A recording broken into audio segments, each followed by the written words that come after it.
पुन्हा एकदा तुम्हा सगळ्यांचं आपल्या चॅनलवर मी प्रियंका अगदी मनापासून स्वागत करते आहे। कसे आहात? मजेत असाल, तब्येत ठणठणीत असेल अशी मी आशा करते। तर आजचा हा व्हिडिओ किचनशी रिलेटेड आहे पुन्हा एकदा, आणि हे किचन आमचं नाही तर हे माझ्या दादाचं किचन आहे। मी सध्या आहे गुजरातमध्ये। तर दादाचं किचन पाहून म्हटलं की चला, दादाने खूप सारे किचन ऑर्गनायझर्स लावलेले आहेत, कारण दादाचं जे किचन आहे ते नॉन मॉड्युलर आहे, दादा वहिनींचं किचन। तर त्याच्यामुळे तुम्ही बघू शकता थोडं मेसी दिसेल तुम्हाला, कारण प्रत्येकाची ठेवण्याची पद्धत वेगळी असते त्याच्यामुळे। तर आता ह्या मेसीनेसकडे दुर्लक्ष करूया आपण सध्या तरी, आणि जे ऑर्गनायझर्स मी तुम्हाला आता दाखवणार आहे त्याच्याकडे आपण वळूया। पण त्याच्या आधी जर तुम्ही चॅनलवर पहिल्यांदा व्हिडिओ बघत असाल तर चॅनल सबस्क्राइब करा आणि व्हिडिओ पूर्ण बघा, आणि जर व्हिडिओ आवडला तर व्हिडिओला लाईक, कमेंट, शेअर नक्की करा। तर चला आपण आता प्रत्येक ऑर्गनायझर कसं आहे ते बघूया। तर या ठिकाणी दरवाजामधनं, किचनच्या दरवाजातनं एंट्री केल्यावर सगळ्यात आधी डाव्या हाताला असं एक कॉर्नर शेल्फ आहे, ऑर्गनायझर आहे। त्याच्यामध्ये भरपूर असं सामान त्यांनी ठेवलेलं आहे, म्हणजे जे त्यांना लागतं त्या हिशोबाने त्यांनी त्या ठिकाणी भरपूर सामान ठेवलेलं आहे। आणि हे जे ऑर्गनायझर्स आहेत तर हे ऑनलाईन न घेता दुकानातनं घेतलेले आहेत। मला वाटतं काहीतरी 2,5-3 हजारामध्ये बाकी सगळे मिळून आलेले आहेत, फक्त हे एक नाही। आणि यांची quality as compared to online जे ऑर्गनायझर्स येतात त्याच्यापेक्षा खूप चांगली आहे, रफ अँड टफ आहे। प्लस त्याची जी फिनिशिंग आहे, आपण घडावण म्हणू शकतो त्याला, ती पण खूप सुबक आहे, म्हणजे वस्तू पडणार नाही। आणि कॉर्नर शेल्फमध्ये ते एकदम छान ॲडजस्ट होतं, इकडची भिंत तिकडची भिंत आणि मध्ये जी कोपरा असतो त्याच्यात ते एकदम छान ॲडजस्ट झालेलं आहे। आणि त्यांनी वरती ठेवलं आहे, म्हणजे उभंच वस्तू घेता येतात, आणि त्याच्या खाली भरपूर अशी जागा रिकामी आहे, जेणेकरून अजून एक्स्ट्रा काही सामान आपल्याला तिथे खाली ठेवता येऊ शकतो।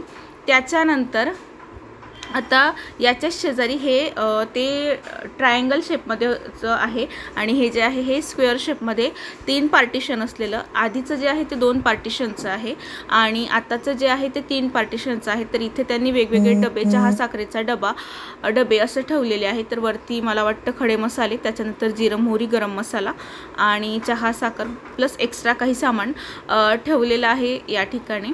आणि हे सुद्धा खूप छान दिसतं। मुळात यांची जी फिनिशिंग मी म्हटले की आधीच छान आहे, आणि हे स्टीलचे आहे, असं नाही की लोखंड किंवा ॲल्युमिनियम वगैरेचे आहेत, तर नाही, हे मस्त असे स्टीलचे आहे। आणि त्याचे जे रॉड आहेत ना ते खूप छान रफ अँड टफ आहे, आणि त्याला खाली असे रबरसुद्धा आहेत। तर त्याच्यामुळे हा जो कप्पा आहे किचनचा, किंवा ही जी बाजू आहे किचनची ती खूप सुंदर दिसून येते। आणि त्याच्याच बाजूला आता इथे या ठिकाणी टाईल्स आहे, ते 2 झाल्यानंतर खाली एक कपबशी ऑर्गनायझर आहे, ते मला प्रचंड आवडलं। तर हे बहुतेक दादा वहिनी म्हटले की त्यांनी डीमार्टमधनं घेतलेलं, तर याच्यामध्ये 6-7 कप बशा आणि कप बसतात आरामात, म्हणजे आपण फॅमिलीपुरतं ठेवू शकतो एवढं त्याच्यामध्ये मस्त दिसतं। पण ना, याच्यात छोटे छोटेच कप बसतात, तुम्ही कपांची साईज बघू शकतात। मोठे कप ठेवले तर ते गर्दी होतात आणि मेसी दिसतं, पण किचन ओट्यावर अगदी छोट्या जागेत हे ॲडजस्ट होतं। छान आहे। जर तुमच्याकडे रॅकला नसेल, हुक नसतील कप वगैरे टांगण्यासाठी, तर या पद्धतीचं कपबशी ऑर्गनायझरसुद्धा आपण किचन ओट्यावर ठेवू शकतो। म्हणजे लागोहात आपण ते घेतलं ना की लगेचच आपल्याला, म्हणजे चहासाठी कप ठेवलं ना लागोहात तर चहासाठी कप आपल्याला लगेच घेता येतात। त्याच्याच शेजारी चमच्याचं पण आहे, पण मला ते एवढं नाही आवडलं, कारण त्यातनं ना चमचे बाहेर पडून जात आहेत त्याच्यामुळे। तर आता इकडे आपण कपबशीचं बघितलं, डब्यांचं बघितलं, आणि पुन्हा हे ट्रायंगल शेपमधलं अजून एक ऑर्गनायझर दादाने या ठिकाणी लावलेलं आहे। तर याच्यातही भरपूर 8 डबे बसले आहेत, नाही म्हणत 5 आणि 4, 9 आणि एक हिंगाचा छोटा, असे 9 डबे या ठिकाणी बसलेले आहेत। आणि याच्या खाली पण पूर्ण अशी जागा रिकामी आहे, म्हणजे एक्स्ट्रा काही सामान आपल्याला या ठिकाणी ठेवता येईल। आणि हे 3 जे ऑर्गनायझर आहेत ते एकदम असे रांगेशीर आहेत, त्याच्यामुळे तेवढी जी बाजू आहे ती एकदम छान दिसून येते।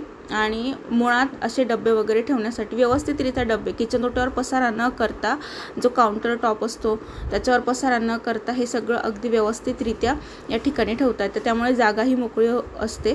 आणि जर इन केस आपलं छोटंसं किचन असेल तर त्या ठिकाणी आपण मस्त अशा ऑर्गनायझर्स लावले ना तर फायदा होतो की किचन ओट्यावर जास्त पसारा नाही होत, आणि या ऑर्गनायझरमध्ये आपलं भरपूर सामान बसतो आणि थोडं टापटीप पण दिसतं ते। नाहीतर मग कसं पसारा दिसायला लागतो आणि भिंतीतलं कपाटही नसलं तर मग हे ऑर्गनायझर आपल्या किचनमध्ये आवश्यक असलेच पाहिजे. म्हणजे सगळे जे डबे आहेत ते या ठिकाणी अगदी व्यवस्थितरित्या बसून जाता. आता या ठिकाणी तुम्ही बघू शकता किती जास्त सामान या ऑर्गनायझरने कॅरी केलेलं आहे. वरती सुद्धा जो माळा आहे तिथे सुद्धा काहीच नाही आहे. कपाट म्हणजे एक्स्ट्राचं सामान त्यांनी ठेवलेलं आहे. किचन भरपूर मोठं वाटतं पण तेवढं ते मोठं नाही आहे. जेवढं सामान बसला पाहिजे तेवढा दिसायला अट्रॅक्टिव्ह आहे. आणि हा दादा आता सध्या 1-1.5-2 वर्षापूर्वीच इथे राहायला आलेला आहे, त्यामुळे त्याने अजून काही काम नाही केलेलं घराचं. तर नंतर कधीतरी तो करेल. तर आत्ता हे एक ऑर्गनायझर तर हे ऑनलाईन घेतलेलं आहे. मलाच विचारून घेतलं होतं गुणगुणने, दादाची मुलगी. तर याच्यामध्ये सुद्धा ज्या गरजेच्या वस्तू आहेत ते बसलं. एक तर मनी प्लांट ठेवलेला आहे, त्याच्यानंतर बाकीच्या बॉटल्स ठेवलेल्या आहेत जसं विम लिक्विड वगैरे वगैरे. आणि त्याचं एक आहे की विदाऊट ड्रिलिंग ते लागलेलं आहे. त्या ठिकाणी भरपूर वस्तू कॅरी करतं हे सुद्धा ऑर्गनायझर. आणि याला खाली हुक दिलेला आहे, तर तुम्ही एक्स्ट्राचे जे कापड असतात ते तिथे लावू शकतात किंवा या पद्धतीने तुम्ही कपसुद्धा किंवा चमचे वगैरे सुद्धा तिथे टांगू शकतात. पण मग कसं आपण हे लिक्विड वगैरे ठेवण्यासाठी वापरतो, तर मला नाही वाटत की तिथे आपण कप आणि ते ठेवलं पाहिजे. तर असे कापड वगैरे टांगलेले बरं दिसतं. आणि एकदम छोटंसं आहे तर तेवढं ह्याच्यात सुद्धा किती छान जागा कव्हर केलेली आहे. नळाजवळ जर लावलं असतं ते ऑर्गनायझर तर काय झालं असतं, गर्दी झाली असती थोडी आणि एक्स्ट्रा वस्तू ठेवता आल्या नसत्या. कारण बेसिन आणि गॅस याच्यामध्ये काही जास्त जागा शिल्लक नाही आहे, फक्त माठापुरतं थोडी जागा आहे. आणि माठ जरी तिथे असला तरी भांडे धुतल्यानंतर ठेवता येत नाही. त्यामुळे त्यांनी ते जे ऑर्गनायझर आहे ते अगदी वरती म्हणजे ज्या ठिकाणी आपण हे लावलेलं असतं पाण्याचं फिल्टर त्याच्या रांगेत त्यांनी हे ऑर्गनायझर लावलेलं आहे. त्याच्या शेजारी ही एक रॅक आहे. तर या रॅकबद्दल आधीही मी एक व्हिडिओ दिलेला आहे, म्हणजे ही छोटी आहे. मी माझ्या घरी जी रॅक आहे त्याच्याबद्दल एक व्हिडिओ दिलेला आहे. तर ही सुद्धा रॅक भरपूर असे भांडे कॅरी करून घेते. तर माझ्याकडची रॅक भरपूर मोठी आहे, कारण माझ्याकडे एवढ्या सगळ्या रॅक नाही, तर त्याच्यात भरपूर सामान बसतो. तर ही एवढं सगळं ऑर्गनायझर दादाकडे आहेत. आणि या रॅकमध्ये त्यांनी भरपूर लोड ठेवलेला आहे या ठिकाणी म्हणजे. आणि याला हुक पण आहे, तर बाकीच्या वस्तूसुद्धा इथे टांगलेल्या आहेत. आणि वर टांगलेली असल्यामुळे काय होतं, थोडंसं हायटेडच व्यक्तीला काढता येतं ते. तर तुम्ही बघू शकता तिकडे त्या बाजूला 2 रॅक आणि ह्या बाजूला 3 रॅक, प्लस खाली किचन ओट्यावर कपांचं जे ऑर्गनायझर आहे कपबशी ठेवण्याचं ते ठेवलेलं आहे. तर आणि वरती माळा तुम्ही बघू शकता पूर्ण पॅक आहे. तर या पद्धतीने दादाचे जे ऑर्गनायझर्स आहेत किचनमधले ते असे असू शकतात. व्हिडिओ पाहिल्याबद्दल धन्यवाद.